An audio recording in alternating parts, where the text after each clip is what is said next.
बाबा गुरु नानक देव जी के 556वें जन्मदिन की तकरीबात इख्तिताम को पहुंची। भारत से 2000 यात्रियों समेत बड़ी तादाद में मुल्की और गैर मुल्की सिख यात्रियों ने शिरकत की। हुकूमत पाकिस्तान की जानिब से यात्रियों को खुसूसी सहूलियात फराहम की गई, जिस पर वो खुश नजर आए।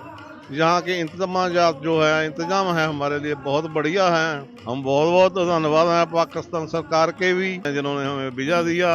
यहाँ बहुत बढ़िया प्रबंध है, सिक्योरिटी बहुत स्टिक है। यहाँ के लोग जो है इतनी मीठी बोली बोलते हैं, वे समझो भी दिल में छा गए। यात्रियों ने हुकूमत पंजाब के इंतजामात को भी सराहा और वज़ीर आला पंजाब मरियम नवाज के इक़दामात को मुस्बत करार दिया।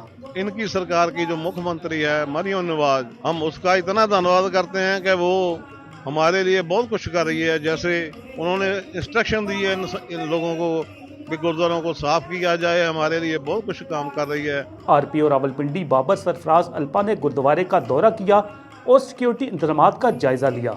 इस मौका पर पार्लिमानी सेक्रेटरी बराए सैफरान असफनजाद भंडारा ने भी भारत सरकार से पाकिस्तानियों के लिए अपने दरवाजे खोलने का मुतालबा किया। अगर एक एग्जाम्पल दी जाए कि दोनों मुल्क सुकून से रह सकते हैं, तो मैं समझता हूँ ये उसकी एक जिंदा मिसाल है कि जिस तरीके से हम सेलिब्रेशन कर रहे हैं। पाकिस्तान ने खुले दिल का वो एक गेस्चर किया है और हम यही उम्मीद रखते हैं कि हमारे जो मुसलमान भाई यहाँ से जाना चाहते हैं, अजमेर शरीफ जाना चाहते हैं और ज़ियारतों पे जाना चाहते हैं, तो उनके लिए भी दरवाज़ा खोले और ये तंग नजरी कम से कम मजहब में दोनों तरफ से नहीं होनी चाहिए। तकरीबात इख्तिताम पजीर होने के बाद भारतीय यात्री हसन अब्दाल से करतारपुर के लिए रवाना हो गए।